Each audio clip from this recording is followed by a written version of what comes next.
you always show a Canadian film at every festival. This is a Canadian film from BC. So I think this film succeeded in that, where it's a film about violence and about what happens and how violence kind of occurs in our society with this gentleman, and then all of a sudden the twist. Yeah, I thought that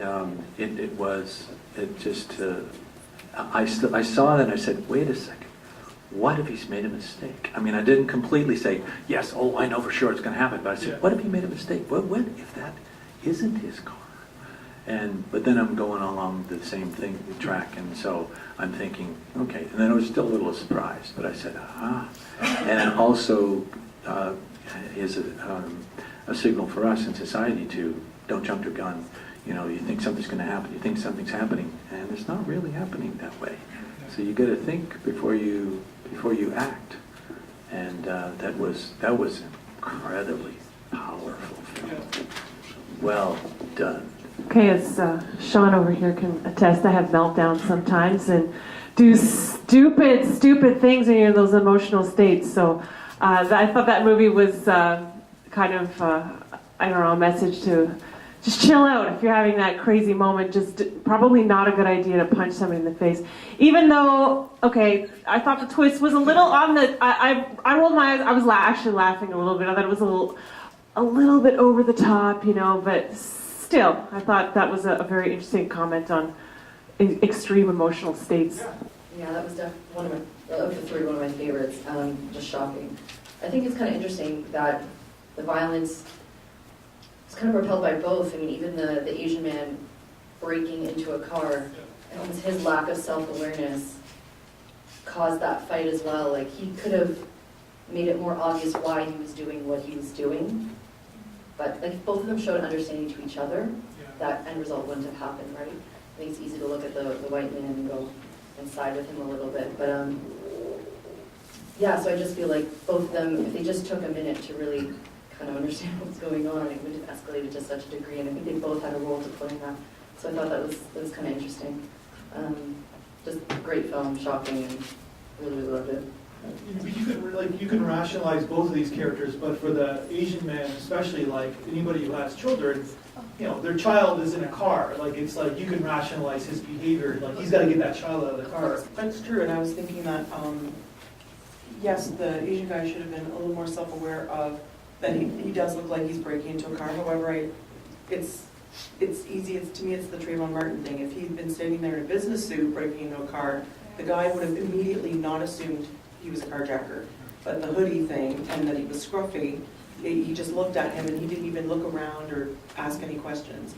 So I think aside from the language barrier, it was pure judging that guy by the way he looked, and because he was in his own state, he just made those assumptions and didn't look around.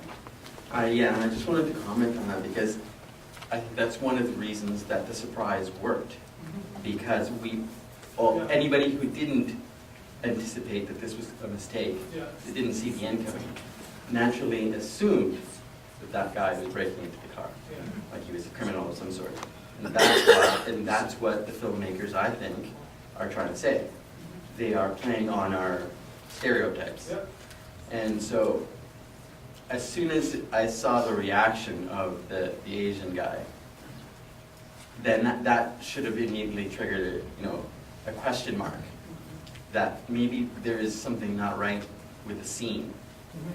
But it's also a really well-made film in that they managed to distract us in the same way that the main character was distracted because he was under emotional distress. And he has a legitimate reason to be distracted, right? And we're just observing. But we also made the same assumptions as he did. And I guess the moral of the thing is then not to jump to conclusions. Yeah, there's a lot going on here. There's like two characters in emotional distress, and how do people respond when they're in emotional distress? History has told us violence is our answer as humans, and basically it shows what occurs when there's a lot going on. And Parking Garage is a really kind of cool setting for this film as well. Like, we are always kind of leery, most of us at least, in a parking garage. There's always something very creepy about it because of the bad lighting and etc. And plus, you're in the basement generally most of the time as well. I just thought it was really disturbing and it achieved its goal because I think that's the whole point, to make you feel disturbed, right? Yeah. I mean, you see a guy who's probably at the top of his game, a nice suit, his life is melting down, he's still very deeply in love with the woman who's breaking up with him, his wife, and then he loses signal, he wants to make that last plea, he sees someone break into what he thinks is his car, and he gets into a fisticuffs, and the rest is just a complete and utter disaster. And it was the gore and the blood also added to the element of disturbance, and I think it was very good at achieving its goal of making us feel the pain and the agony and the whole kind of sitting on the edge of your seat going, wow, that's just really wrong kind of thing.